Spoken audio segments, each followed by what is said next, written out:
All right, it looks like it's the top of the hour, so I will extend a welcome to everyone that we have joining us for today's webinar. If you're new, this is an ongoing series provided by the University of Kentucky Shore Resource Center. We provide trainings on a wide variety of topics tied to NIH grantsmanship, as well as actually executing an award once it's made. So today we have two presenters from our team joining us, and they're going to speak to you about the Research Performance Progress Report, or the RPPR. We certainly anticipate questions during the formal presentation. You're free to drop those in the Q&A box at any point, but we will hold those until the formal presentation concludes, at which point I'll share those with our speakers and give them a chance to respond. Also be aware that while we are recording, we ask that you give us 2 or 3 business days to get the recording processed and uploaded to our YouTube channel before it's ready. So with that, I will extend a warm welcome to today's speakers.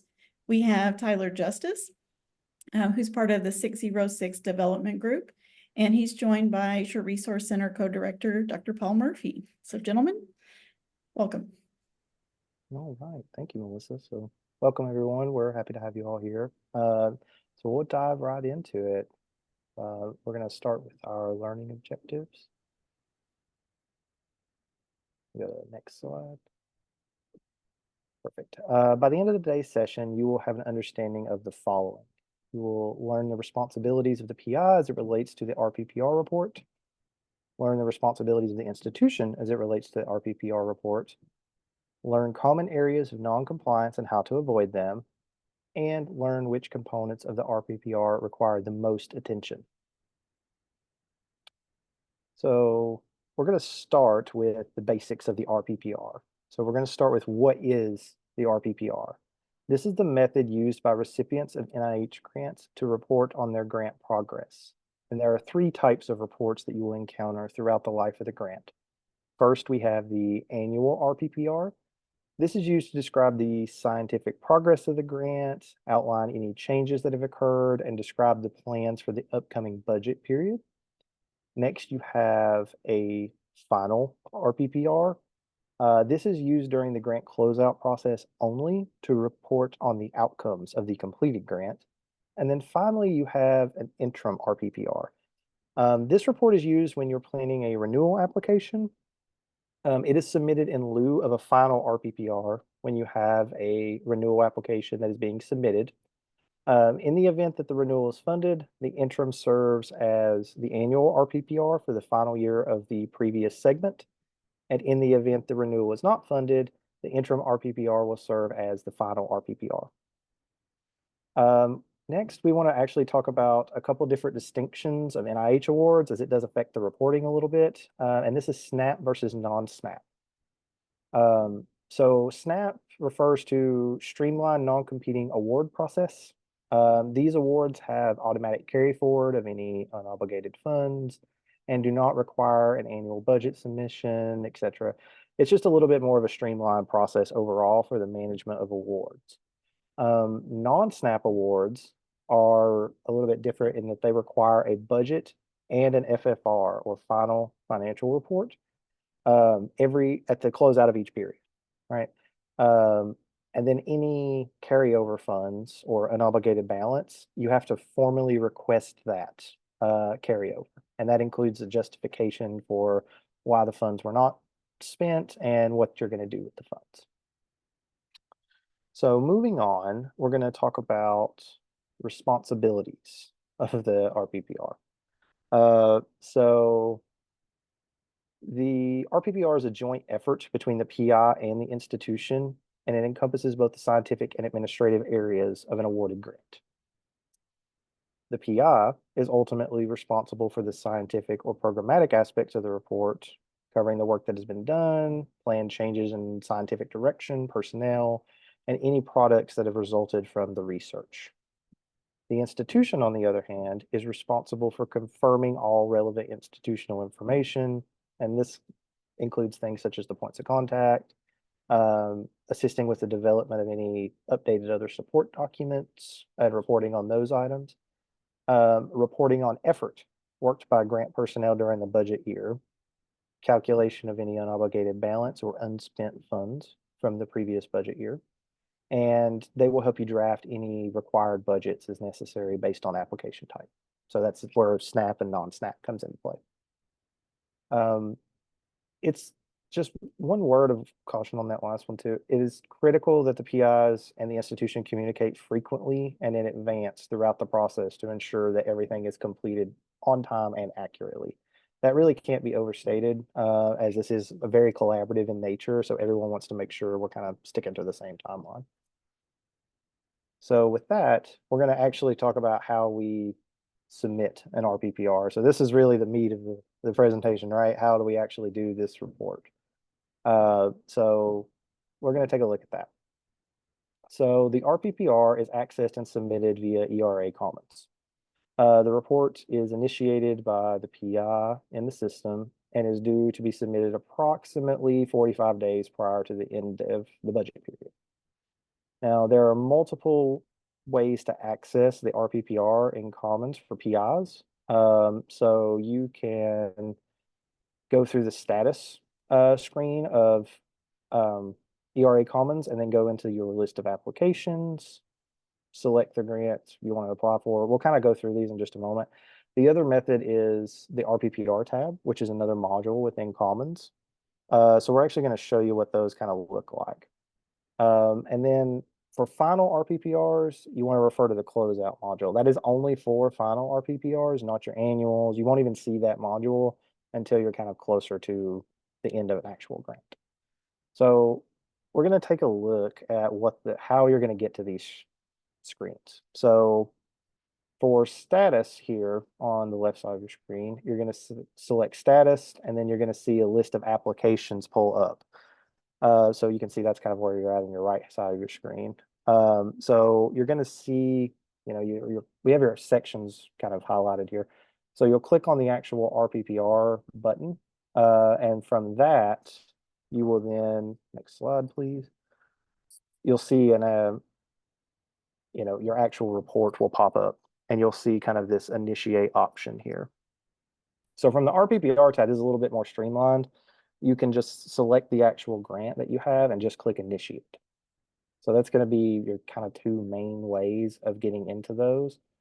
So for your closeout module, this looks a little different, as you can see. Like, you still have like the same RPPR type button that you can click, but instead of being RPPR, it'll be requires closeout. And this is where you're going to see a few different options. You'll see, your FFR, your final invention statement as well, but you want to click on process final RPPR for this item. So once your report is actually initiated, though, that's when we're really going to get into like how do we navigate and things like that, because it can sound a little daunting, it can look a little daunting, but it's fairly linear in nature. So we're going to spend some time talking about that, and we have some screenshots for you to follow along with. So once it's initiated, you can select edit, and you're going to land on the cover page of the RPPR. Okay, so that's this, you can see the little screenshot down here in the corner. So from here, you can move between sections of the RPPR by selecting the relevant section at the top or the bottom of the screen here. The sections can be completed in any order at any time. There's not like a specific way you have to work through the report, but it is critical that you save any content that you may have entered before you move to the next tab. Now, you will be prompted by this before you move that there's been changes and things like that, but just a good practice is to always make sure you're saving before you move within tabs. That used to be more of a problem. It sometimes wouldn't give you a prompt and, would clear out your info. So you're going to want to avoid that.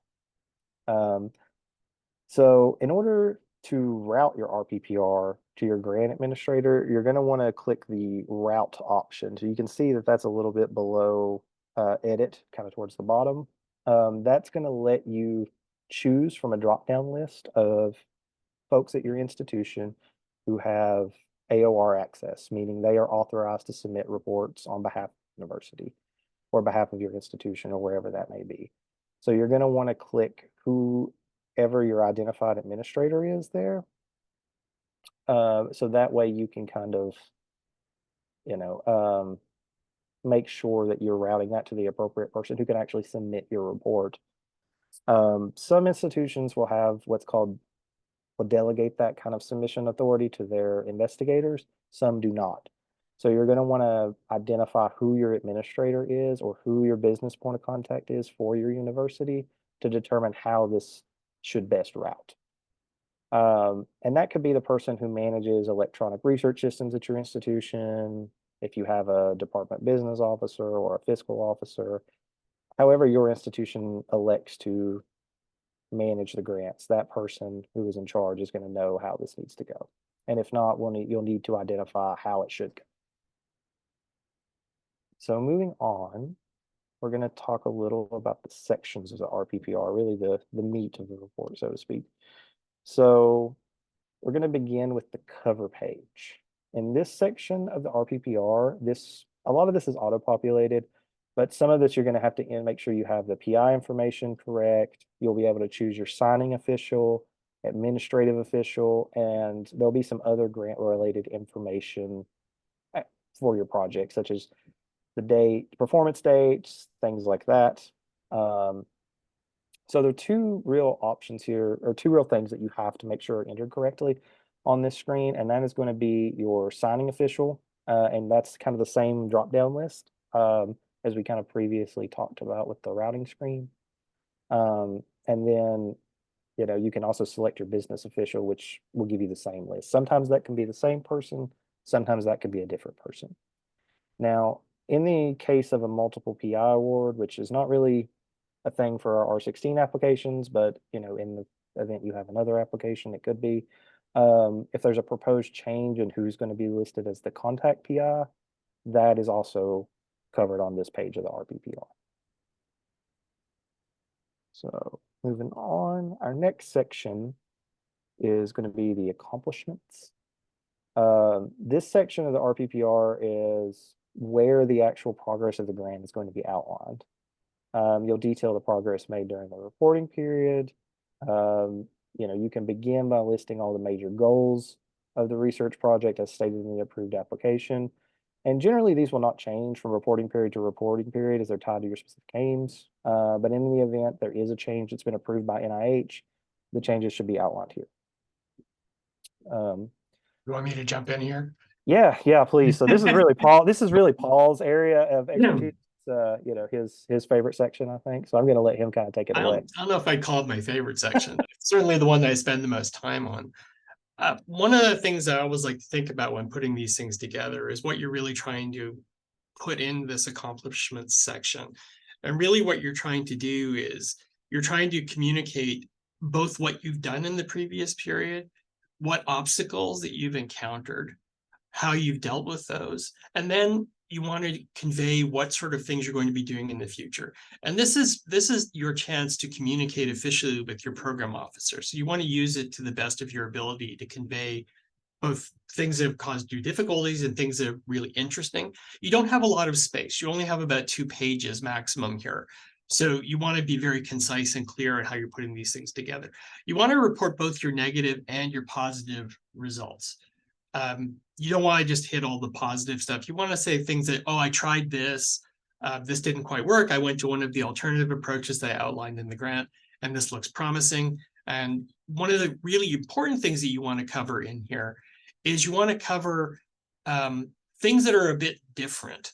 So if you've changed direction a little bit, so if you have some things that were not in your proposal and you said, we're following this particular set of studies up by doing this, this is the time to tell your program officer about these and to put these into your progress report, because then you've informed them that you're doing this, and it gives them the opportunity to see this and perhaps say that, no, that's probably going to be a bit too much out of scope. We need to talk about crafting something like an adjunct onto your grant, something that explains it better. Most of the time, this is actually quite rare for this to happen, but this is your chance to say what it is that you're doing that's a bit different, right? So now, if there was actually a supplement, and that's the bottom part here, some of the R16s will have supplements to them. You also have to have separate reporting for your supplement. So that would be down in B3 in the bottom here. And if you click yes down there for reporting on a supplement, it's going to basically give you the option of submitting an additional 2 pages. And I have an example here what these things look like. The supplement one is not much different from what your regular progress report is. typically for the accomplishments section, I'll open it up by the title of the grant, the reporting period, and the identifier for the grant or the supplement. This one has an S on it because this is from a supplement from year 1 of this grant. You can or don't have to reiterate what the aims are because there's a separate section on the accomplishments page where you list the initial aims of the grant. Then you'll talk about your overview and plans. And the way I typically format these is I give an overview of what we've done, things that have not appeared, say, in the publications or products section. So abstracts or presentations that you want to talk about, stuff that you've disseminated to the public in different ways. And then you want to talk about your major findings and outcomes. I will usually restrict this to 1 figure because you don't really want it to be overwhelming. I didn't show you that here because then I would feel compelled to tell you about all the data, and that would be a bit much. So I'll usually just talk through, like, as a big sort of walkthrough figure legend in the progress report. It might be very long or shorter, and then have all of that data on a separate page. Much like when you write your approach section to your grant, the accomplishment section doesn't have really a set format. You just need to communicate those things about your positive and negative results, the obstacles you've encountered and how you've overcome them, and how you're going to deal with moving forward in the future, right? Remember, the key thing is this is you reporting to your program officer, and this is your annual formal communication with NIH about what it is that you're doing and how stuff is going, right? Okay, in the next section here, you're going to outline any opportunities for training or professional development.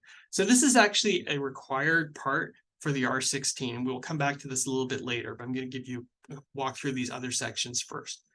So if the research is not intended to provide any training related activities, you would just click nothing to report. That won't apply to R16s. You will have something to report there, and I'll show you how this looks in a second. You also have here this section that's outlining how the results are disseminated to communities of interest. That section is mainly referring to grants that are meant to disseminate information to the public or conduct research activities that lead to this. So things like if you were actually doing things like generating YouTube videos that you were making for the public so they would see these, right? So these are not like publications, these are other things. So this generally doesn't apply to a lot of the projects that you would generally be doing in terms of publications that we would think of in peer-reviewed literature. Finally, down here on the bottom, you're going to outline what you're going to do in the next project period. So in both of these sections, both B5 and B6, you have a chunk of space, right? So you have 8,000 characters. So you still want to be concise. You don't necessarily need all of that space, right? I will often put that same sort of thing in the actual accomplishment section itself, so it's in 2 spots. But again, you don't have to. If you have a lot to talk about in those 2 pages of the accomplishment section, you can just put your future plans in here. This is really just you telling your program officer what it is that you're going to do in the coming year, how this relates to the specific aims of the project as stated, and how it might be going in different directions, and how you're going to overcome things that are like different, maybe go in a slightly different direction, how you're going to deal with that, and how it stays within the scope or is appropriate with the original project. Now, I said I would say something about how this looks like when you're attaching your report for students. These all look somewhat similar. Here's an example from our sleep fragmentation grant. This is from a couple of years ago. So if you have a bunch of students, these are all graduate students, but we also on this project, we have a bunch of undergraduate students. For this one, we were only reporting graduate students. For each of the students, you would give a training accomplishments for what they did during the progress of the previous funding period. So what projects they worked on, which aspects of which aim, how they did. You particularly want to get that part down on the bottom after you talk about what they have done for each of the students, what kind of things they've done for presentations, have they published any papers? NIH is very interested in that sort of output, right? Because if you're one of the major functions of the R16 is to involve undergraduates in research. So if you have undergraduates that have presented or have published something, NIH really wants to hear about these things. So you want to give them details on this. Publications, because they come out as products, they'll show up in a different section anyway, but this is your opportunity to highlight students and which students were involved as, driving a project or made significant contributions to it that might not get conveyed in that products section, right? Because that just gives you, here's a paper, and it doesn't tell you who are the students on that paper, for example. Also, it's harder for you to convey things like conference presentations and abstracts and posters anywhere else other than here. This is a good place to show that. Also, in terms of things like if you have internal seminars and things at your institution that may not appear anywhere online that could be accessed, this is also a good place to mention things like that, because these are legitimate training opportunities for your students and they need to be conveyed here. The last thing that you'll put in here is a diversity, equity, and inclusion statement. And this is just you saying how that you involve students in your project, how they fall into different DEI categories NIH has designated. So there'd be things like disadvantaged background, persons of color, underrepresented minorities, or disabled individuals. So any of those things would go down here. And it's just interesting if you're trying to do your best to have an inclusive research environment. All right, so here's the product section that I mentioned earlier. Now this has a lot going on in here. So in this section of the report, you're going to outline all of the products that have resulted from the research. So there's lots of different possible products you can have. So the first and probably the most obvious one here is publications. So publications are typically the most common thing that you're going to have come out of a research project. So these are going to refer to any publications that have been directly funded by this work, or they've been accepted or made public during the initial reporting period or since the last RPPR was submitted. Now, publications are associated with the grant in your My NCBI account. That My NCBI account captures anything that's been funded by any project that you were the PI on. So that would include training grants as well as our series grants. So the first table here is going to show you all the publications that are associated with your My NCBI account with this award that have not been previously reported on, and they will appear in this first table. So note, anything that is here has been automatically pulled from your NCBI database. So sometimes you're going to get duplicates in here and things that may not be applicable to the current project. So you need to watch for those and remove them. There's a little delete thing there. So you remove them if they're not something that's supposed to be associated with the grant. So the second table is going to show any publications that are not associated with the project as well. And you might associate these by clicking on the button that says to associate with the grant. And the final table is going to list publications that were previously reported for the project. So all of the publications have to comply with the NIH public access policy. So that means that any publications that are arising as a result of funding have to be made publicly available within 12 months.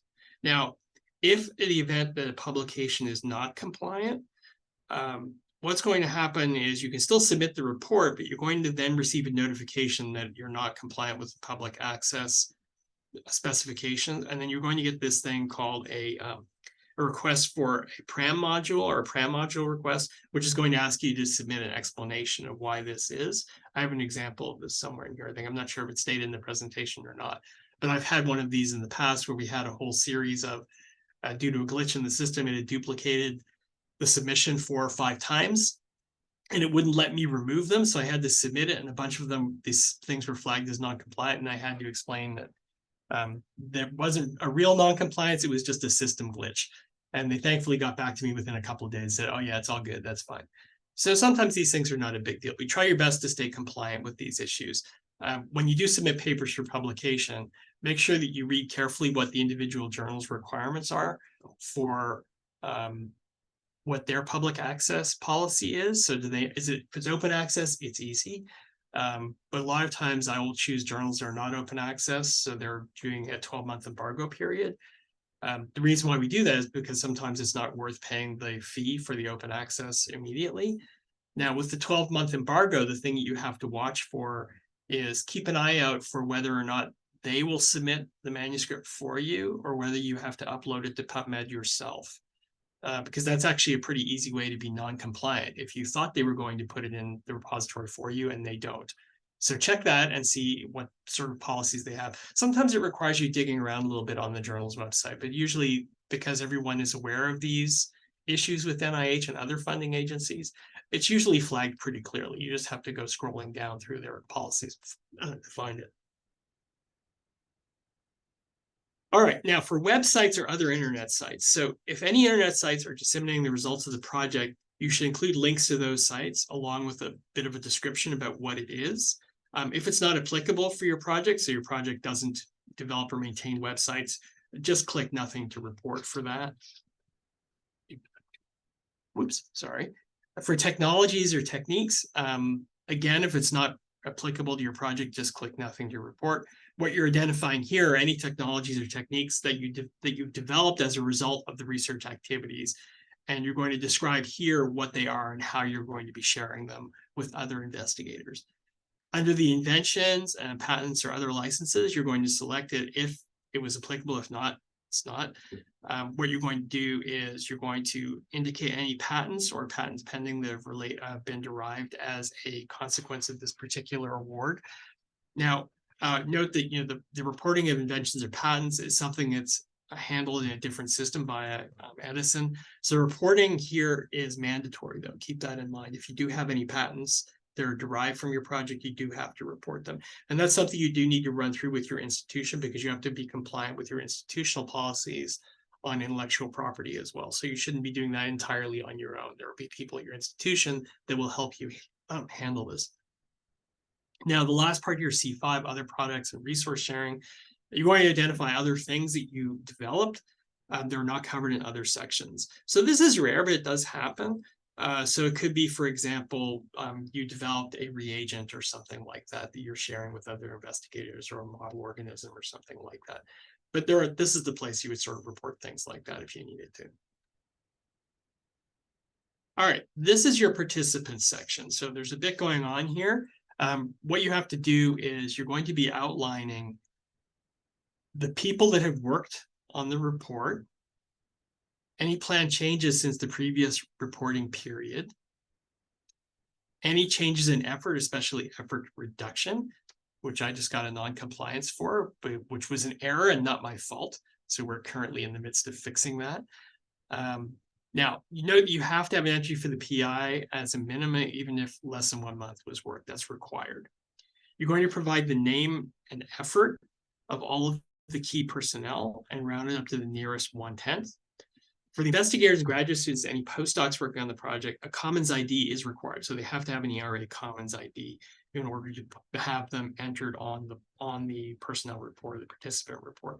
So if you have a new student that started working on your project that's a grad student or postdoc, you need to find out if they have an ERA Commons ID, because you don't want to be looking for one at the last minute, because it can take several weeks sometimes to get one of these through the system. So you need to make sure you have enough time to be able to generate a new Commons ID if it's someone that doesn't have one, who might be new to research, for example. You also need to list other significant contributors. So these are individuals who might be involved in the project in different ways. They're listed as a significant contributor, may have no effort on the project. All right, the next section, you're going to address any changes that are planned for during the next budget period. So they can include a bunch of different things. If there's going to be a planned reduction in effort of 25% of the PI or other personnel that were designated in the notice of award as key during the next reporting period, you have to explain why that is, and you have to get permission for those. So if you say yes, you're going to outline what the reduction is, and the submission of the report constitutes a prior approval for requesting this prior approval for the next funding period.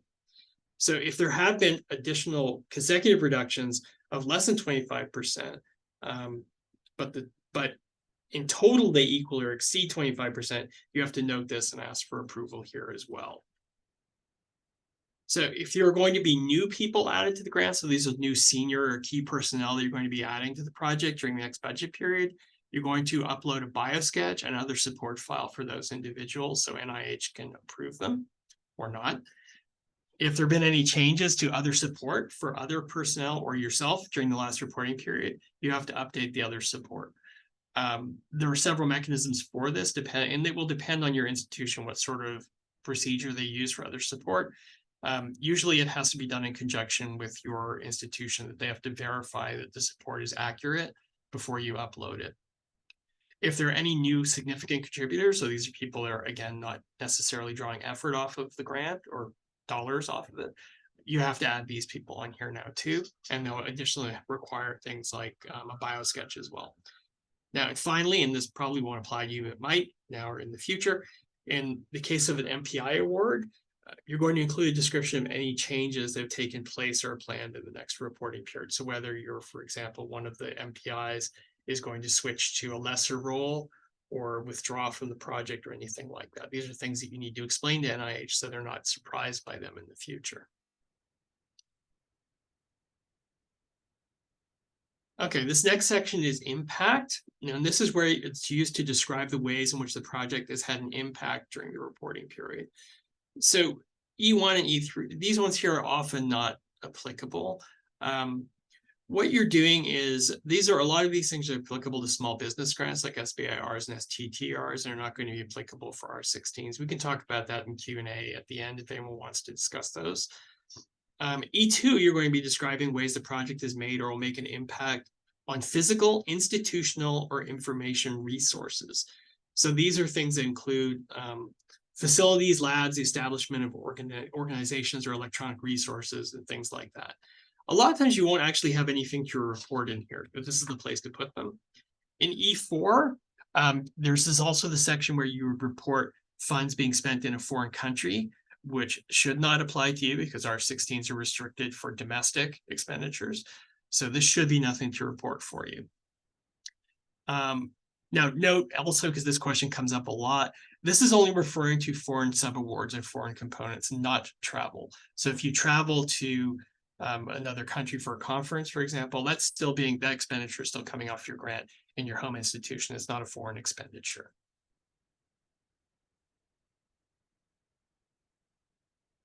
All right, the next section is changes. So this section is going to address any changes in the project. And it's important to keep in mind that any significant changes in the scope require prior approval from your program officer. So you don't want to spring this on them in the report and just saying, oh, by the way, we were originally had a project that was working on cell culture stuff, and now we're doing a human clinical trial. So this is not where you want to say something really drastic like that. You want to talk about that first before you start putting things in here to the change of scope, right? Please don't ever do anything that drastic. I don't know if it's ever happened, but I wouldn't be surprised, honestly, if it has. Now, first, you're going to outline any changes in the approach and the reasons for why you've done this. And this can include a lot of different things. So, for example, if you incorporated new training components or you added an extra sub-aim, or you've taken a totally different direction, you've decided not to do one of the aims and you're going to substitute something different. So these are kind of minor changes in scope, but are still within the same overall umbrella of the overall project. So you're not switching to move from, say, you were working on Alzheimer's disease, my field, and now you're going to work on, let's pick something that's sort of related, diabetes. Right? Diabetes is connected to AD in a couple of different ways, so it could be justified. So maybe you've got some promising data and you want to do some different experiments. This is a place where you could do that. So if there have been any anticipated or actual delays during the report, you're going to outline these and take step and indicate how you're going to deal with those. So these are things that are, things like you couldn't hire someone to do this project, or the supplier that you originally had planned to provide a resource was no longer had it available. So things are like kind of beyond your control, and this is how you're going to deal with these. This is where you would point these out in kind of a formal way. Now you're going to outline any changes or deviations in applicable protocols. So if these are present, you're going to upload and revise them. So these are things like changes to your human subjects research plan, your vertebrate animals, biohazards, select agents. And generally, you only have to do these if it's a really major change. Minor changes to your protocols are usually not required to upload. So, if you had an animal protocol where you were using one strain of mouse and you switched to another one that was sort of the same, but had some slight advantages to it, you don't necessarily need to report that. They're looking for significant changes here. So if you made a major change to your human subject section, you're going to need to upload that here.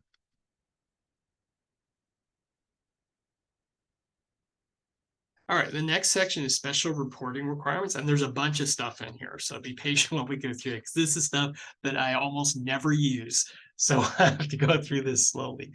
So this contains a whole bunch of different things that assess a lot of different things that relate to the different terms of conditions of your report.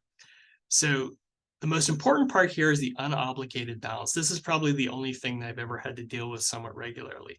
So if you have a bunch of leftover funds that exceed 25% of your total cost. So you've got this bunch of extra funding that you were supposed to spend in the previous project period year, and you have not expended it. You need to explain why you have this unobligated balance and how you're going to spend it in the future. And the issue with this here is that it usually is fine to have this happen to you once. NIH becomes really concerned if you do this repeatedly. So, it's fine if you spend all your money, that's good, right? That's not a concern. Although, you might be over budget then, I don't know. But if you have spent not enough, so if you were budgeted for, say, with the standard Sure Award, you had 100,000 direct costs and you only spent like half of it, they would want to know why you only spent half of it. And so maybe, you were hoping to do this sort of set of studies and you didn't get to it because of the thing you referred to earlier, that you weren't able to get a particular reagent and that delayed you, or you weren't able to hire a key person that you were hoping to hire. That's fine. If that happens multiple years in a row, it can be a problem. So they want to make sure that you actually are staying on track to complete your project goals. So this is how you keep them apprised of how the expenditures are going. Okay. Being spent in foreign country, you don't have dollar amount spent in foreign countries for our 16th, so we don't need to do that. All right, next part for special reporting. This is only applicable for projects that involve human subjects research, which you may if you have a human subjects related grant, so not a clinical trial, but human subjects. For these projects, a link is going to appear that will allow you, the PI, to access human subjects and clinical trial information forms. You're not conducting clinical research on this on R16s, but if you were, you're required to update the inclusion enrollment report to update the actual enrollment for the project period. If there are changes to the planned enrollment, you need to contact your program officer prior to updating the planned enrollment table. Then save and submit the report once completed, and the full report is not going to be submitted until the RPPR is submitted. Oops. The remainder of the human subjects and clinical trial form is only applicable for clinical trial applications. We're not going to cover for this. If there are any new personnel that are added to the project who will be newly involved in the design or conduct of the human subject research, answer yes to question G5. And then you're going to be asked to provide things like the name of the individuals, the title of the human subject research education program completed by the individuals, and a description of the program. Also, you're going to have to report on use of human stem cells. That's a section down in G6 here. Only those cell lines are approved by NIH registry or on the NIH registry can be used for NIH funded research. And also you have to note if the project is involving vertebrate animals. All right, the next section allows for the entry of any new performance sites. So that can possibly duplicate entries that you might have reported previously. If this happens, you can delete any excess sites. So maybe it comes up as several things off the same university. That just happens because of how the system works, and you can just remove them if they're extra.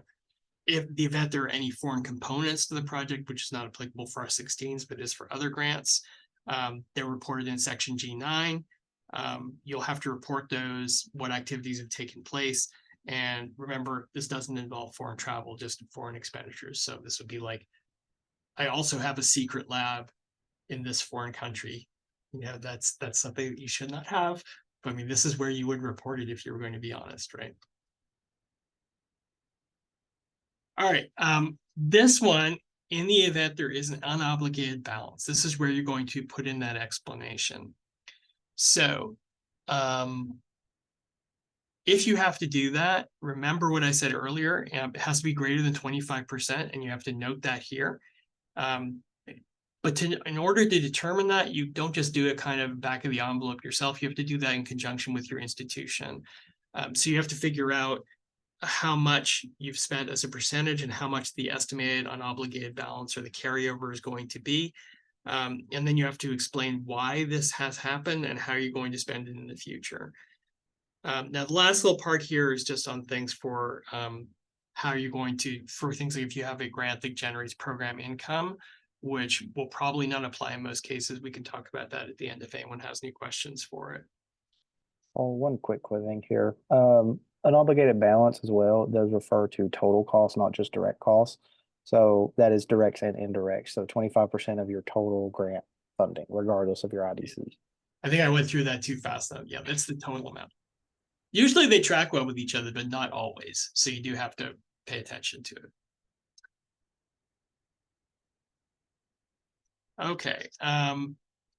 So the last little bit here before I turn it back over to Tyler is this section here, the RPPR and budget, is applicable only for non-SNAP awards.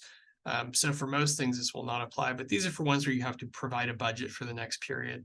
So when applicable, you have to use this section to include the budget for the upcoming period, and the amount can't exceed the amount that was noted on your notice of award. And this last piece of the outcome, this section of the RPPR is only applicable for the final and interim RPPRs. So you're going to include here a brief summary. Oops. A brief summary of the outcomes. Oh, wow, I have a clicking problem with my finger. In this section, you're going to include a brief summary of the outcomes and findings of the project. The summary is quite short. It's not supposed to be any longer than about half a page or so. And that's going to be publicly released. So don't include things that are proprietary information that you think, for example, if you're filing for a patent on something, don't put details in there that might jeopardize your intellectual property. And remember, you're writing here for a general audience. So this is kind of like the flip side of your abstract that you have with the project. You don't want to include proprietary information here, but you want to make it simple enough that someone can see how the project came out in the end. You know, did it work? What did you find? You know, very simple, straightforward terms. All right, I'm going to go back to Tyler for the last few slides on non-compliance. All right. Thank you, Paul. That was great. So now that we've kind of outlined the RPPR report in its entirety, we wanted to take us some time to look at a few common areas of non-compliance with the report. So first, we're going to talk about submitting late. It's very important to ensure you're starting your report early to ensure a timely submission, as submitting the report late will affect your next budget period. If you submit the report late, you will not have the next year's funding released until that report has been submitted.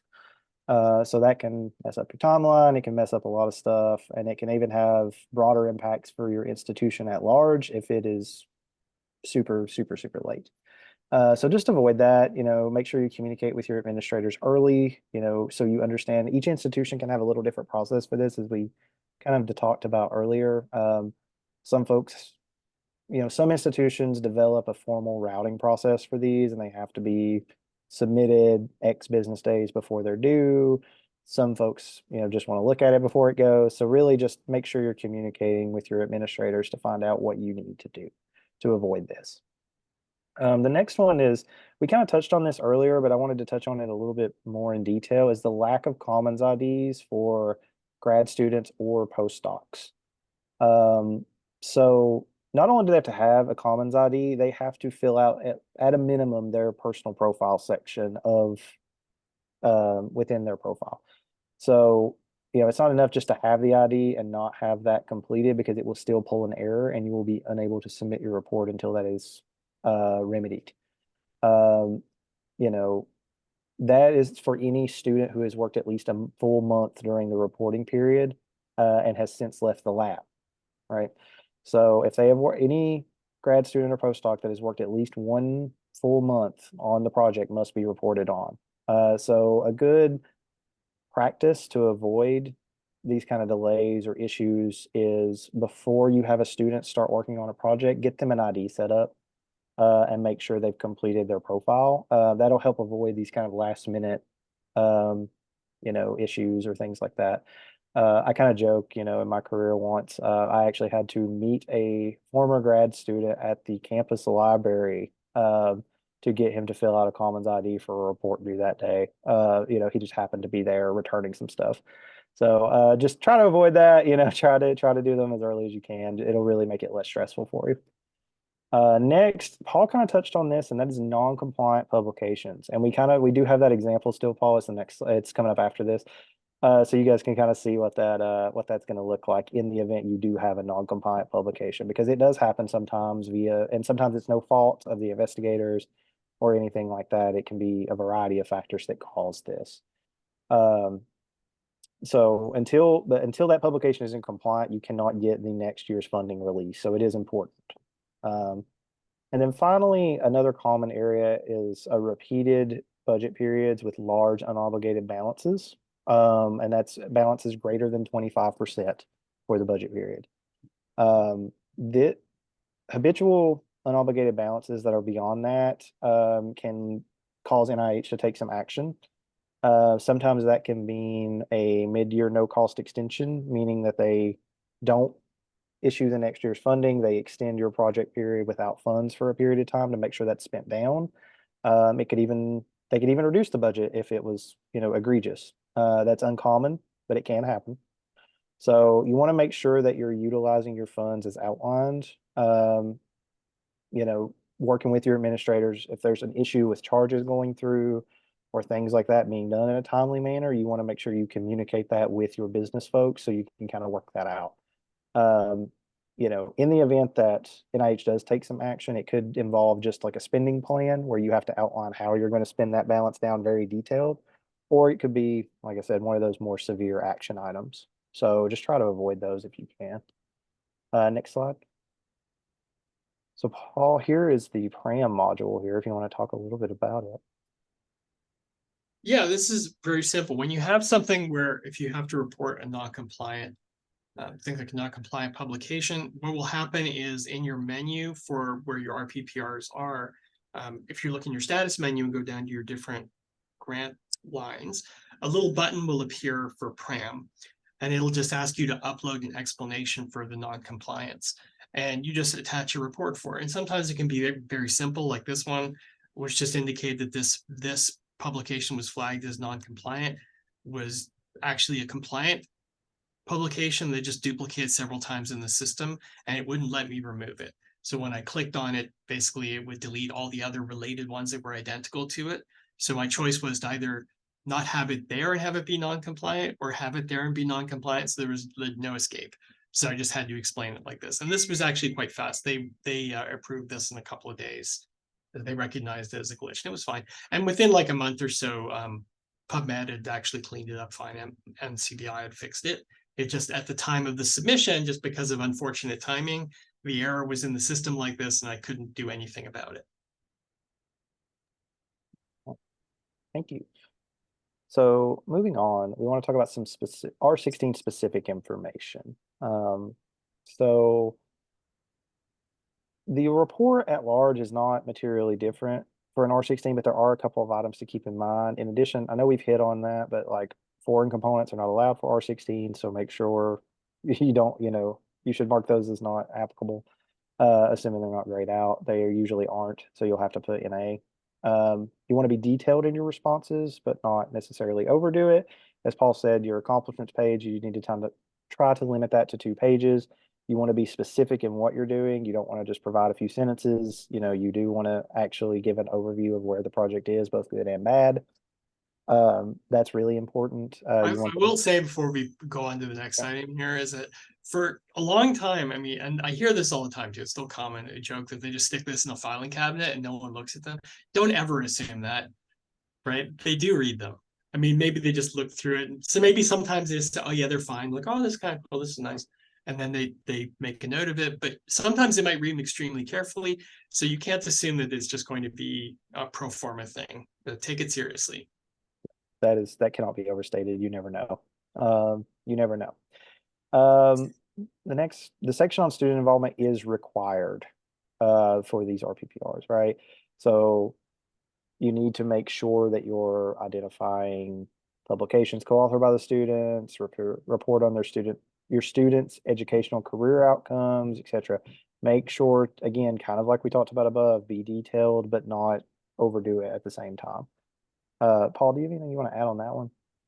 Yeah, I remember they really want to see for the R16 program, the they really want to see what the students are doing. So this is not just, oh, I have this student working on this project and they did this one presentation. Anything that they've done that helped their professional development. So did they attend seminars? How did you interact with them to improve their future career prospects? Did you help them write a resume? Are you helping them prepare for interviews? Anything you can think of. I mean, they want to hear everything because you might have some really innovative ideas that they hadn't heard before for all they know. So don't just restrict yourself to, a very narrow window here. Don't overdo it, but anything you think is beneficial, any way that you've helped the students to, contribute as a future potential scientist could be really helpful here. So going into our final slide, and then we'll get into some Q&A, we wanted to give you a few tips and tricks. So first, again, we've mentioned this several times, identify your administrator early. It really cannot be overstated. This is a collaborative effort from both the PIs and your university or institution. I describe it as a wheel. It moves around. There's both fiscal aspects, programmatic aspects, and compliance aspects. So just make sure you reach out well in advance of your report to find out who you need to work with. You're kind of in that same vein. You're going to want to know who is responsible for which section and who is the final person to submit the report. For example, and previously I've told investigators, don't worry about the participant section. I will pull the effort and let you know if we have questions, right? I'll enter that. I'll make sure the Commons IDs are there, and if there's information that needs to be communicated, then I would talk to like Paul or someone, my PI, whoever that may be, to make sure that they understood that. Or if there was questions, if I noticed that there was a huge effort reduction or something like that, things like that. So they could really help you out, and it will also kind of reduce your burden as a PI in terms of making sure what section you're filling out. The last one is, you want to make sure you're also communicating major prior approval items before you actually submit the RPPR. This is kind of like Paul kind of touched on this earlier. Like, you don't want to say, actually now we have a clinical trial that we never actually got proposed, things like that, or like that's that's an extreme example, but like larger examples too, or like we've added a PI, like you might want to at least fill that out early with your program officer before you kind of make those changes, and that can just avoid delays if you kind of communicate those early. Okay, so that kind of concludes our content. The rest of the time we have dedicated for questions. All right, guys, we got a lot of questions. Oh man, okay, great. So we'll go through as many as we can, and if we need to wrap up, you let me know. I'll start with those that are in the Q&A box, and as time allows, we'll give folks access to their microphones. Okay, first question says, I'm confused about the RPPR being due 45 days before the end of a budget period. I've had an R15 grant, and they are a little different, I think. We are told in our instructions that it is due at the end of each year of this 3-year grant. Can you comment or confirm to what extent does the info presented here hold true for various NIH grant types? So your RPPR, this typically holds true for most NIH grant types unless there's a specific carve out for your mechanism. Paul, Brett, do you have any idea? Because typically it is 45 days most of the time. I mean, I know they say annually, but annually usually means within 45 days before the end of the budget period per the grant policy statement. Are you guys aware of any difference for the R16s? Do they have a full calendar? I don't know of anything different. R15 grants are a little unusual, and it's sort of the pay period is all 3 years, isn't it? I don't know if that has anything to do with it. Yeah, okay. They're So like RF1s, right? okay, so that is a little bit different. We didn't really elaborate on multi-year funded agreements like that, because those you do have a little bit of a, not necessarily like a difference. Like, you have to go in and manually report on those each year. So they are a little bit different, and we didn't dedicate a lot of time to that mechanism specifically because you do have access to each year's report individually. So that is a little bit different. Generally, this information is applicable to all grants that are not multi-year funded awards, like an RF1 or something that is equivalent, such as that. So that's really where your difference is coming in. That was a good question, though. All right, for those asking about the recording, yes, we will make that available. Again, just give us 2 or 3 business days to process and upload that to our YouTube channel. You will get a confirmation email when it's ready. Next question asks, what counts as an accomplishment or achievement? If I've an F-32 award in the past, would that count as an accomplishment? Well, if you had if you had a student that was on the project, like a grad student, and they had gotten a fellowship award, right? That would be an accomplishment that would go in the student section. But yeah, that would be past things wouldn't matter. It would be on the scope of this award. Okay. Next question says, this is my first year of a grant and first time with an NIH award. Most of the work was related to organizing or onboarding people, etc. Will that be okay to include in the accomplishments section, as actual work will start in the summer? Yep, that's very appropriate. I've done that myself with some awards.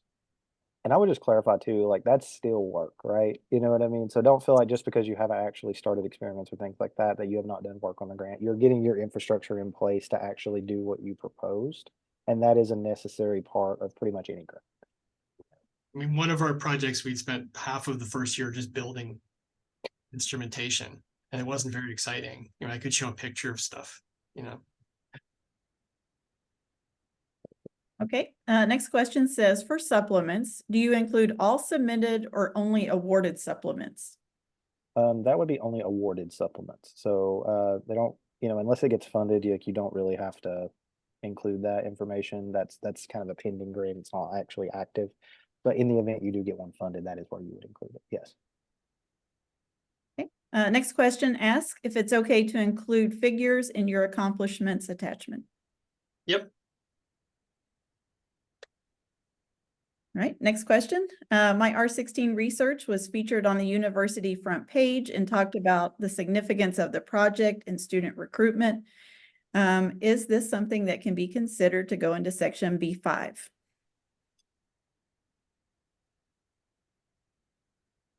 Here's one. But it's not something that you created. It was something about the project, right? Yeah, are you talking, I guess if you're referring more to like a kind of like a press release or something like that, probably not. I would say like just kind of a congrats, that kind of thing about that does talk about, you know, the significance of your project, but not like the significance in terms of like what you've accomplished at that point. I would think maybe not. Yeah, I don't think it really fits anywhere. Brad, any thoughts on that? I'm not, you know, again, I don't think it's anything wrong with it, but I don't think it would be a high priority to include. Yeah. I mean, if you have space and you want to talk about something Yeah. like that, it's fine. Yeah. It's not gonna get you yelled at or anything. No. All right, the next question asks, in the products section, it mentions papers, etc. Could a presentation be highlighted as other in the products section? Yeah, if there's been a presentation or something like that, yeah, there is like a, you know, an other section to include things that don't necessarily fit in one solid box. So you can outline that information there as applicable. Okay, next question says, in section B4, do PIs need to report their training development or just that of students? Good question. So it kind of depends really if like how the project is intended. So if there's like training or development opportunities in relation to the PI that were written in, yeah, I would say yes. So it kind of depends on the intent of your overall grant, really is what should be put in there. You guys have anything else you would add there? Well, I mean, mostly it's for trainees, but there are going to be some things. If you had like I can envision some scenarios where you might have written something in like that, where if it's a mentor type award, like Yeah. some like the Sure First, it might be appropriate to put some of that in there because it is a participant related thing. Yeah. Again, I don't think it's necessarily wrong. You could always ask a program officer about whether they would want to have that in there or not. On the other hand, see, I would think it's something like that because generally when you put stuff in there, it's for when training is a component of the grant. So for the Sure one, it might be appropriate maybe for Sure First, but they mainly want that for the student participants. So in that case, I would think that for your own mentoring or training, that would be more part of the accomplishments section and not in the training part. That would seem more where you want to account for the students. Yeah, I think the only time that I have seen something like that has been more for like the mentor type stuff. I'm thinking specifically for K awards. I've seen that a few Yeah, I times. was thinking of but K awards too. And see, a Sure First sort of has a mentored component. So you could have something in there. yeah, Yeah. I would still think as a more PI would probably more accomplishments, but Yeah, I there would could think be that'd be there could better. be situations. It would be situational. Okay. The next question is asking if you can reiterate which section included the DEI subsection with respect to students and information about their presentations. That's in the before section where you add the attachment with describing the student activities. Okay. Next is asking, can the publication section be left blank on an RPPR? Yes, if you don't have anything to report there, it's fine. All right. Next, do undergraduates that are funded under the award need an ERA Commons ID? Typically, no. Just graduate students and postdocs. All right. The participant months are working effort or are they financial effort charged to the grant? Oh, that's a tricky question. Typically it should be what you have expensed and what was in the grant, because typically you should be charged, your financial effort and your working effort should be the same. That's typically what happens. NIH tends to discourage voluntary cost share. So you want to typically they're going to be the same, but sometimes they can vary. Consult with your institution on what their policies are, because if you're working a lot extra that you're not charging to the grant, you can have other issues that come up. All right. Next question says, can a participant be excluded if they don't have an ERA Commons ID? If they are a graduate student and a postdoc who has worked more than 1 month on the grant, they have to have a Commons ID. That is NIH policy. Okay. Next question says, if you are a new PI on a T award, does that constitute other support, even if you receive little or no direct funding from it beyond some salary support? It does count. So you need to make sure you report on that. It doesn't really, other support doesn't necessarily refer to strictly financial resources. It basically refers to overall support available to you, in which that would be, I would encourage you to report on that. Particularly if you're especially if you're getting salary support, even if it is a small amount, like that needs to be reported on for sure. Okay, next question is asking, is the logic the same as travel for R16s if you purchase reagents from a foreign country? Good question. Well, I mean, the expenditure is still going through your university, right? So you're not going to a foreign country and buying something. I mean, it can be weird, but I mean, generally speaking, because if you purchase something through, a website or something, you don't necessarily know where it has originated. I mean, that can kind of be slippery. I don't know, Tyler, do you have any comment on that? Yeah, you want to be careful. One, you should make sure you're talking to your university or institution's procurement folks. A lot of times there are specific vendors and things that have to be done in that way, and they can kind of help advise you based on terms and on, allowable vendors. But I would ask probably before, but typically foreign components, I would clarify with your program officer and stuff before you make that purchase.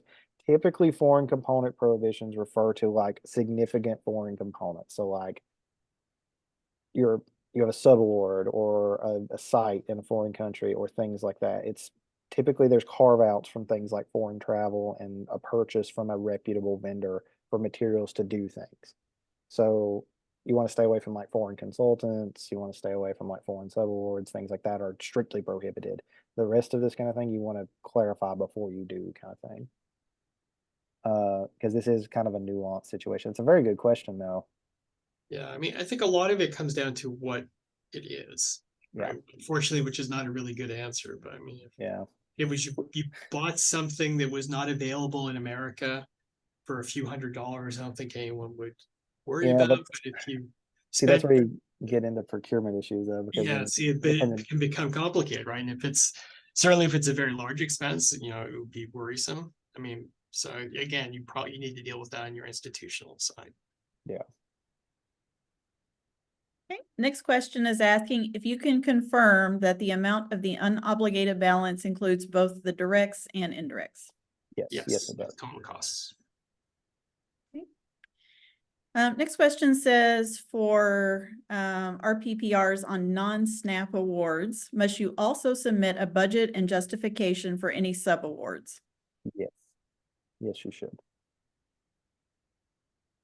There'll be a specific section in the, you can see it probably on the budget screenshot. There'll be a section below your actual budget for your sub-award budget.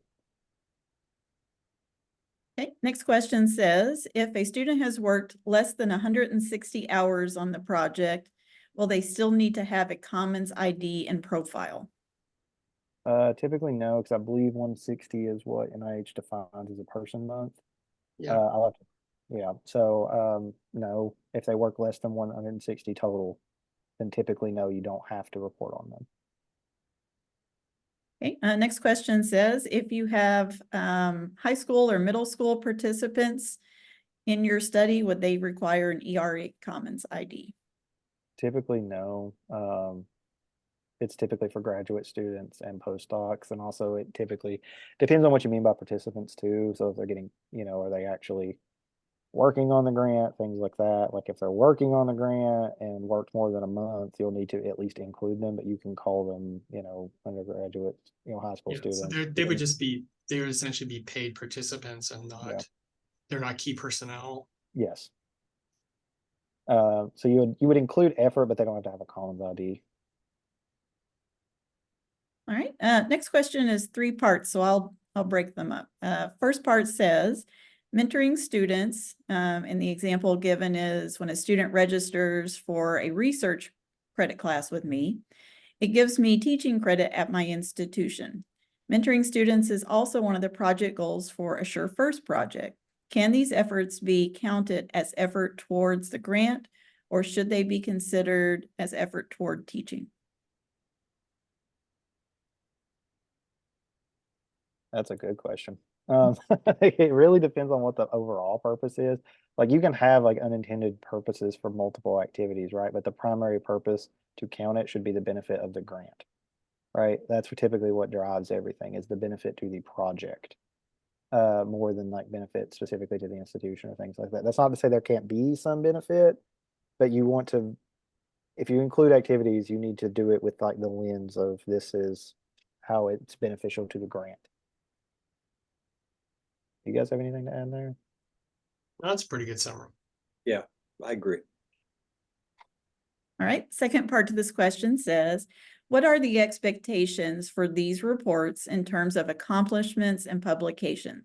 For example, I'm a new PI who received my award less than a year ago and do not have a ton of publications under this budget period. Yeah, it would be a little surprising, I would think, if you would have that many publications that early. Like, it's kind of a time thing, you know what I mean? I mean, it's, yeah. yeah, I mean, you can have, I mean, I've had, R21s are 2-year grants that have, total budget of 275. And I've had ones that only had one publication. I mean, they had a publication at the end of year 2. That was it. So, I mean, it really depends on the scope of what it is that you put together, and some stuff may not work. So there's not really an expectation. There's an expectation that you'll have some products at some point on the project. I mean, if it's a multi-year project, you may end up having nothing for a few years and then get 5 or 6 all at once.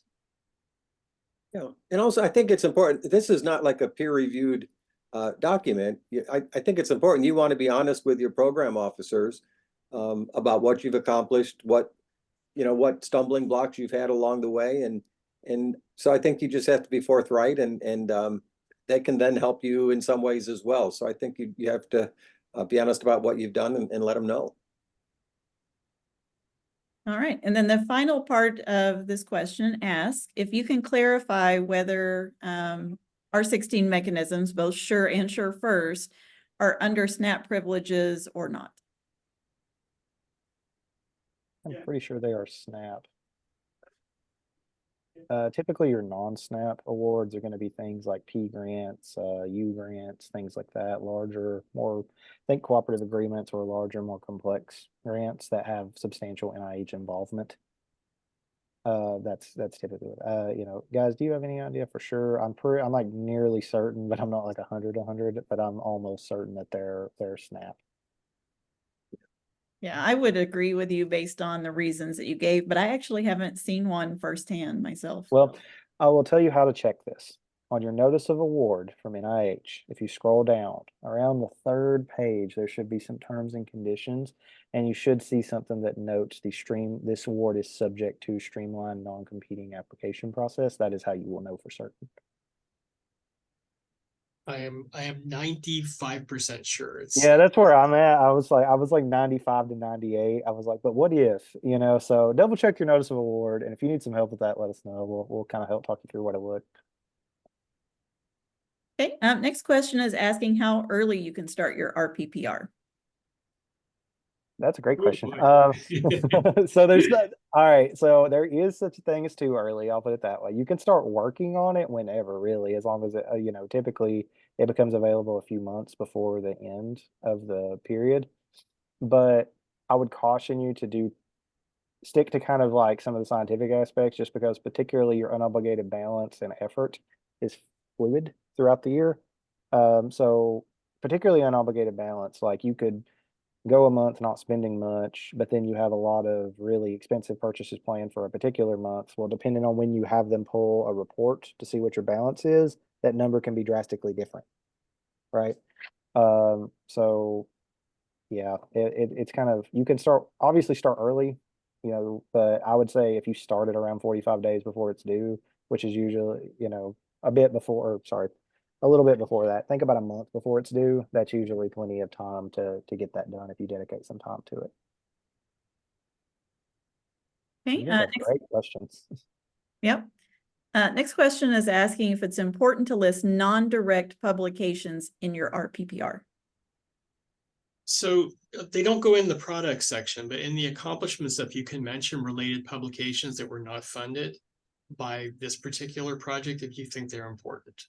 I mean, it doesn't hurt you. I mean, but you might find it useful. For example, if you were talking about, we're going to pursue a new direction, we decide to add additional experiments because of this publication that we just had that was not part of this original proposal, but it's inspired us to do these other experiments. So that would be a situation where it would help you.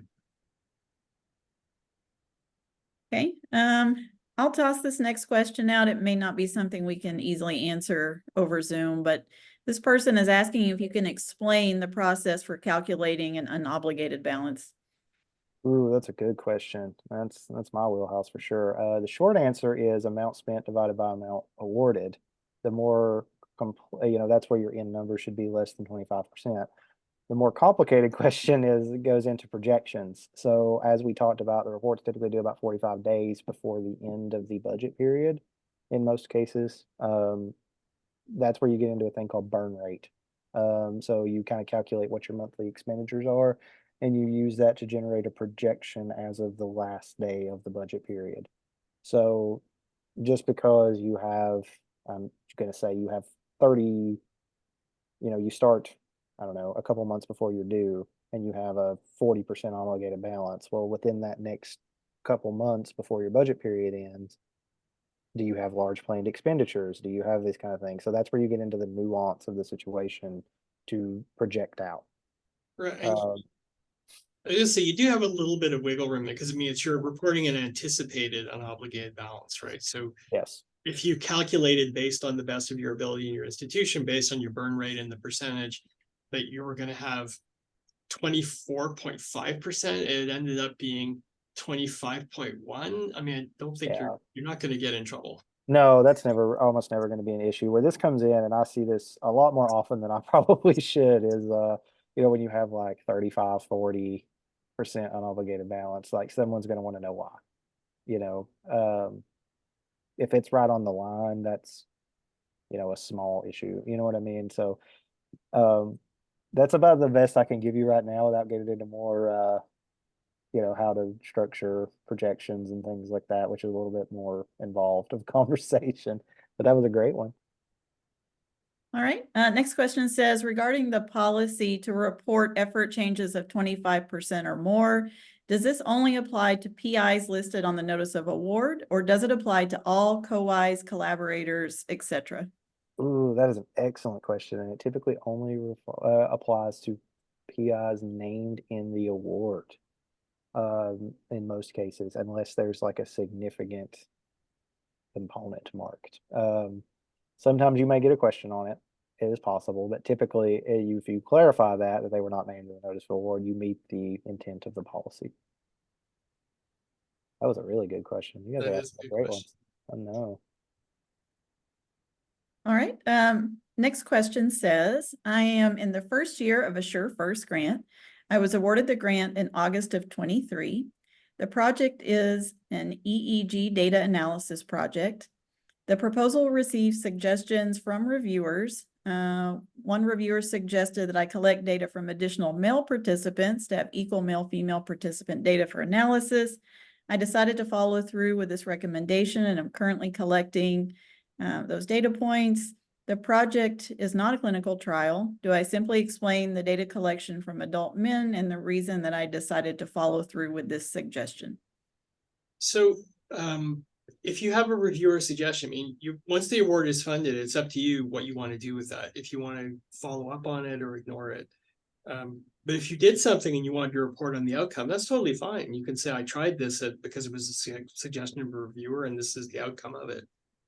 You don't have to, you're not obligated. Once you have a grant, it's not a contract, it's a grant. And you have reviewer suggestions. So once the award is funded, you can decide to do with those what you want. Okay. Next question asks, if you have students that are working in the lab on a project that's tied to an RPPR, but they're not being paid, do you report those in your RPPR?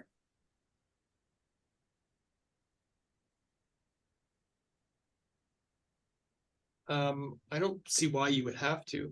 I mean, if you have students, say undergraduates that are being paid, you still don't report, they get reported as having effort on the grant, but they don't have any RA Commons ID, right? They're just essentially employees. If you have unpaid people that are volunteering, they wouldn't appear anywhere on there because it's really accounting for the expenditure, right? So if they're not getting paid effort off of the project, they're not really, they don't get in the participant report, but they could be, for example, in your student report. If you had students that are there and they're working on you as part of the mentoring that you're doing and student training, you can have those. NIH wants you to, if possible, pay students for participating in a project, but that's up to the PI how much and for how much time and how much you're paying them. So if you had students that were unpaid volunteers that were working on a project, you can report them in the student report. All right, sounds good. Next question says, I can't find a place in section D to upload student involvement. I included that in my B4 summary. Is that okay? So student involvement, if they're working effort, would be D1. You add them to the table and you include that month's effort that they've worked. B4 is more kind of like we said, the kind of the accomplishments, that kind of thing. That's your narrative summary of what they're doing. Exactly. Like what they're doing there, but the amount they worked is in D1, and you just need to add them to that table in D1. Okay, next question says, I had a master's student in my lab. I hired her as a research technician on an R16 grant, would that count as a career advancement? Sure, it can. I mean, it's this was a person that was really skilled and you decided to keep them on as a technician for a while, right? While improve their training or give them additional research skills so they can get a separate full-time job, or if they're staying on full-time, that's fine too. You have a lot of leeway in what you write in these things. You want to say what you're doing, right? They want to hear what you're doing, right? All right, next question says, are we able to adjust the budget dates after beginning an award? For instance, I was just awarded a grant and the budget started a few days after my organization found out the grant was being awarded. Could it be amended to begin, say, a month later, or does that require significant changes in permissions from NIH program staff? I am also concerned about doing to try to figure out how to get an index fund, hire students, and work with my institution on buyout. We are almost done with April, and a few of those things still have to be solidified. Well, that is a great question. The short answer is no, they're not going to shift the dates at this point. The longer answer is if you got the grant 1 month ago, you can also, some things can be backdated based on institutional policies and things like that during the grant start period. So there is kind of like a startup period, and if you're still within your first month, you're doing great. So don't feel like you're struggling because you weren't ready to hit the ground on day one. That is rarely ever the case. That's true. You know, all of that information sounds like you're making the right moves. Again, for salary, payroll, stuff like that, some of those charges can be backed up depending on terms of your grant, from your start date. And sometimes there is, I'll give you, sometimes there's nothing you can do about it and you're going to have an unobligated balance. Because I had a project start some time ago where it got awarded and they backdated it, but it was like 6 months into the grant year when they awarded it. So it already lost half the year. There was no way, because so much of your expenditures are salary, there was no way for you to make up that difference. Right. So you're going to have an unobligated balance. So I already knew it was going to happen before the end of the year. And my explanation was because the grant year started so late, we have a lot of unobligated salary balance. So we'll catch up in the next year. Yeah, and most of that is just a simple explanation thing. NIH has a lot of timing considerations play into NIH's larger funding picture sometimes. Right. So sometimes they need to award a grant by a certain date to meet their own objectives, their own priorities. And it's kind of expected that there may be some delays due to that timeline. Well, you just need to explain it. Yeah. And yeah, that's the short and long, right? You have a good explanation. So it's fine. You'll be okay. Yeah. All right. Next question says, if the PI is changing for the upcoming budget period, and this is reported in the RPPR, should the awardee inform the PO about this requested change in advance of submission of the RPPR? Yes. If you're changing the PI of a grant overall, you need to talk to your PO and your grant management specialist because that is a major prior approval action. You want to make sure that that's kind of what we were talking about too, as far as like the major changes. You don't want them to be surprised by like a super major change, like an effort change or things like that. That's kind of an appropriate prior approval action that can happen with the RPPR. But a very large change like that, you're going to want to talk to them in advance for sure before you do things. All right. Next question says, do unfunded foreign collaborators count as a foreign component? That's a good question. It would really depend on what they're doing. Short answer is probably. So, yeah, I mean, that's something you really need to ask about with the program, because there can be a fine line with that, because when you're asked, so this came up and come up some of the other Q&As too. So if you have someone on as a co-investigator that's foreign, if there's money going there or effort, it can count as a foreign expenditure. So you do need to ask, is it allowed? Right. I would not just do it on the sly. Make sure you ask. No, you want to definitely make sure you're communicating that. It also, depending on what country it's in, there can be a whole other set of requirements and things like that can happen. You really want to get permission for that kind of thing before you do it. All right. Next question, for the unobligated balance, does the 25% of the current year's total approved budget mean more than 25% of the current year's budget only? Or does this include any prior year's approved carry forward? Ooh, that's also an excellent question. This and has yes, it happened does. to me. Yeah, it has happened to him. So yes, it definitely does include carryover. If you have a large carryover balance, it's added into the next year's funding. So that is the new line that it is measured. You can try to clarify that there's a difference, but they're probably not gonna they're not gonna agree with you. So yeah, that's an excellent question. So yes, you're gonna want to make sure you're tracking that. Okay, next question, does a research associate or technician need an ER 8 Commons number? Nope, they do not. If they have Uh, one, you can include it, but They will under one circumstance if you have a technician that is listed as key personnel, yes. then they Sorry, sorry, Paul is correct. I was assuming that they're non-key because I always usually make sure they're non-key unless it's like a really exceptional circumstance. Just because sometimes techs leave and things like that, and if they are key, it can cause problems. All right, I've sort of skimmed over questions that were quite similar to previous ones that were answered, but if anybody, has a follow-up on one of those sorts of things, you're welcome to email me. So I saw one back there that we didn't talk about that I'll comment on because this happens a lot.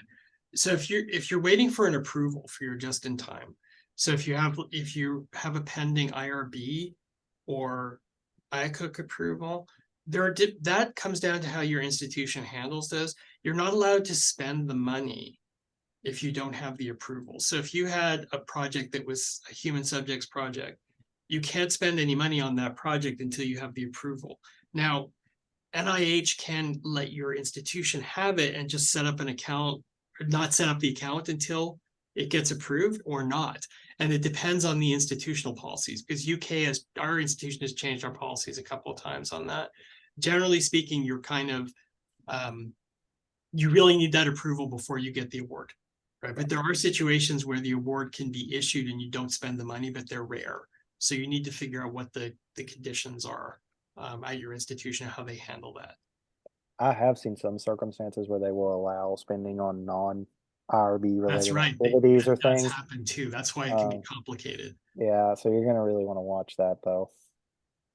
This is one of the reasons why we don't allow it at our institution typically anymore if you have it as a key component, because sometimes there was like questions about whether it really did go to an unapproved activity or not, and it can be a gray area. So usually they just don't let you spend the money at all until you get the approvals. But sometimes they won't even let you accept the award, which depends on your institution policies in place. So you need to ask about that. Yep, and I will say we've gotten quite a few emails like this recently, so we're excited to hear that folks may be getting new R16 awards soon, and if you have any sort of follow-up questions, you're welcome to email as well. So it's almost 4:30. Do you guys want me to unmute and do the hand raised, or? Yeah, sure. Okay.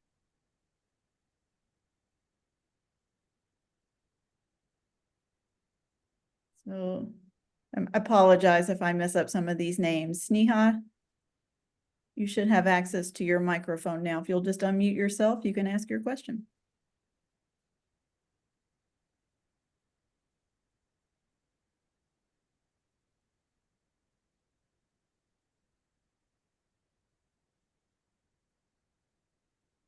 All right, well, how about we move on to the next one in the interest of time, and we'll come back.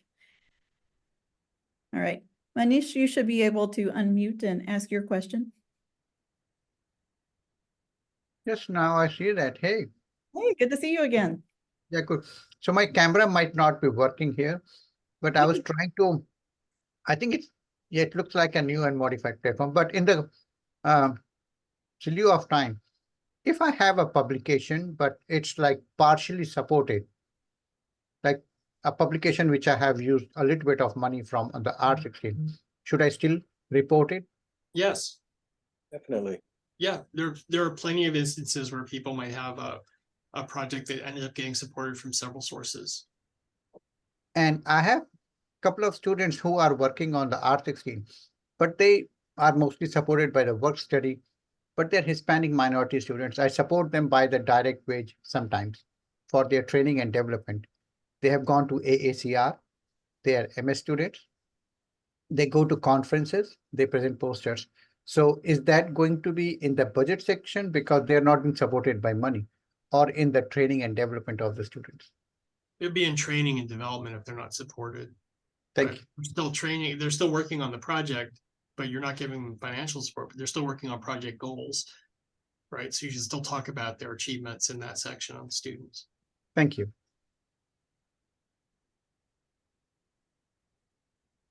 All right, Eric, you should be able to unmute. Okay, you can hear me?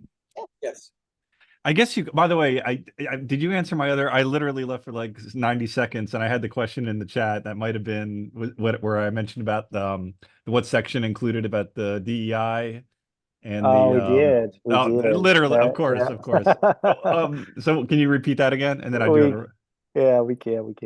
So that is in, sorry, I've lost my spot. So just one moment. That was in, what was it, Paul? Was it B4? Before, yeah. okay. Yeah, That- B4. Okay, no, that's interesting. I missed that when I did the B4, and that's the same. B4 is that about that and about student presentations and things like that, right? Or that's all in B4. Okay.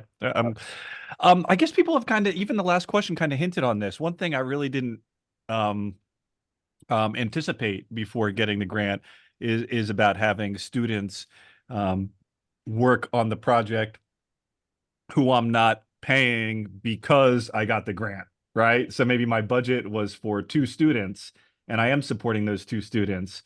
But then the school might say, whoa, this is kind of a neat project you're working on. And we really like it because the NIH liked it. Maybe we'll pay for a 3rd student to work on the project. So that gets a little, I think, interesting about reporting and stuff. Tyler, I see you're kind of shaking. Just thoughts about that in general? Yeah, you're getting into what we call voluntary uncommitted cost sharing. So Yeah. that's typically something that's paid for, not specifically committed to the grant, but is paid for that benefits the grant by the university. I would still report on the activities of those students and things like that, but you're not necessarily going to have a defined effort level that you're going to want to enter for those students because Yes. it's not financial in nature in relation to the grant. If your institution is fine with that, then NIH is really probably not going to care all that much. You know, they kind of, you can kind of do whatever you want to do in that regard. But yeah, I would just specifically note all the, you know, the student activities and things like that that the grant has enabled for sure. But you're not going to see their effort specifically entered in D1. Okay, and that's what I thought. You would maybe talk about some of the work that got generated, but it wouldn't be in that. Okay. Exactly. Okay, thank you. I think that's it. I appreciate it. You guys have fantastic questions. I know I've said that a few times, but these are great. All right, Esteban, you should be able to unmute and ask your question.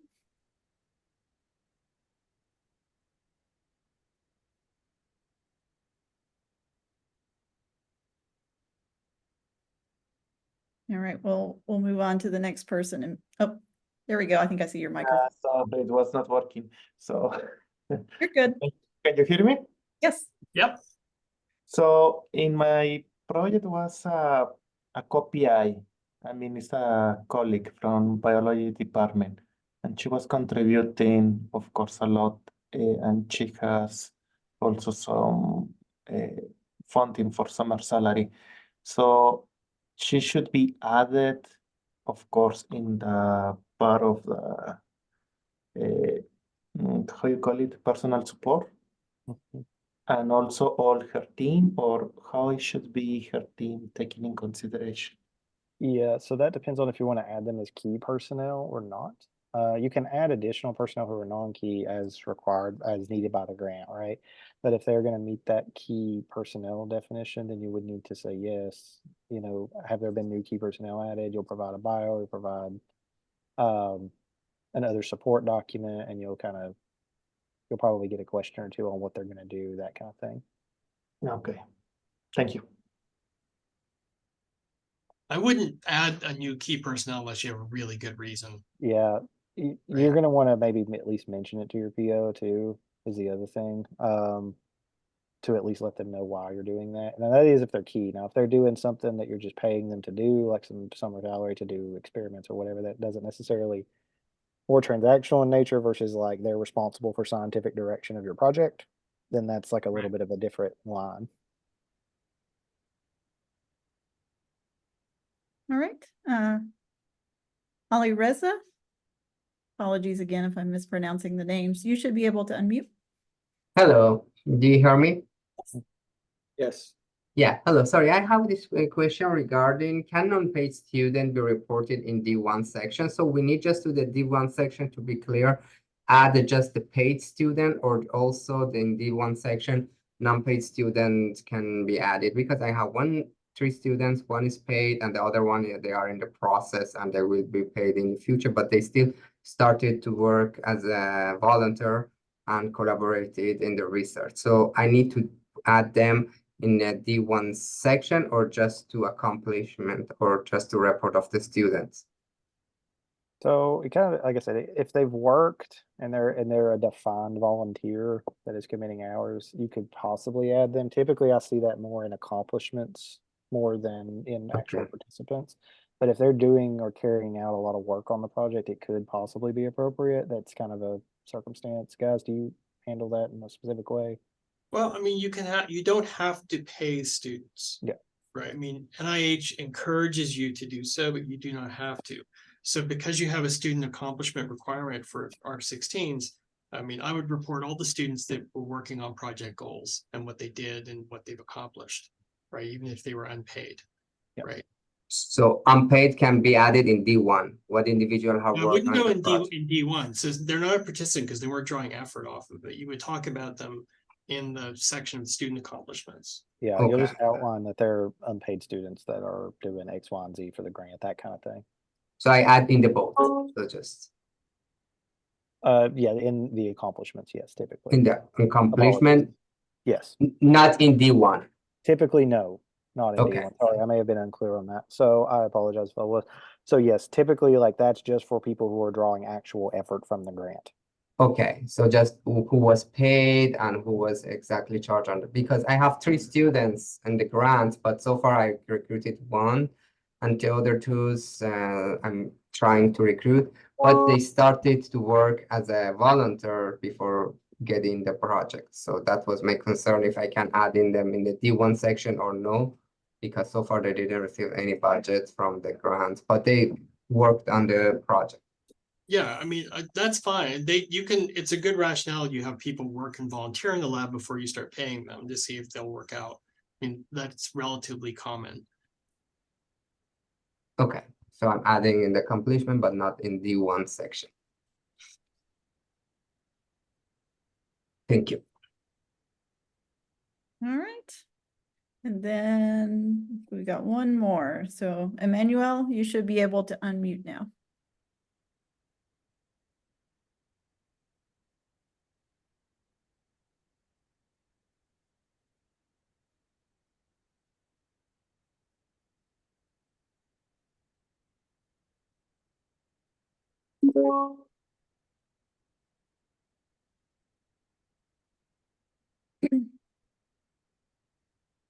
I'm still muted.